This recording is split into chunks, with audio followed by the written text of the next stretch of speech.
இந்த சின்ன வயசுல இருந்து நான் அதை கேட்டிருக்கேன். கருப்பு எங்க வீட்டுல எல்லாரும் கலர். அப்போ அதை சுத்திய ஒரு நாடகம் நடக்கும் பாருங்க, அது ரொம்ப பயங்கரமா இருக்கும். இப்ப நான் அது உங்களுக்கு புரியும் நான் என்ன சொல்ல வரேன். அந்த கருப்புங்கிறது ஏதோ ஒரு அன்டச்சபிலிட்டி மாதிரியே வளர்ந்த ஒரு ஆள். நான் எனக்கு எங்க மாதிரி எனக்கு வந்து படிப்பு வராது.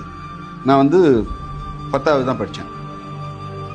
10வது படிக்கும்போது நான் எக்ஸாம் எழுதும்போது ஒரு பேராகிராஃப், ஓகே, இந்த பேராகிராஃப் மட்டும் நான் 1 மாசம் மண்டையில் ஏற்றுவேன்.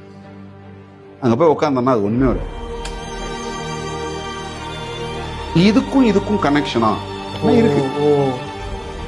இருக்கு. இங்கேயே என்ன உடைச்சிட்டாங்க. நான் யாருன்னு தேடுறது ஆரம்பிக்கிறேன், அதை உடைச்சிட்டாங்க. அப்ப நான் அடுத்த ஸ்டெப் என்னன்னு எனக்கு தெரியாம போயிடுச்சு. நான் யாருன்னு எனக்கு புரியாம போய் இருக்கிற சுத்தின காலங்கள்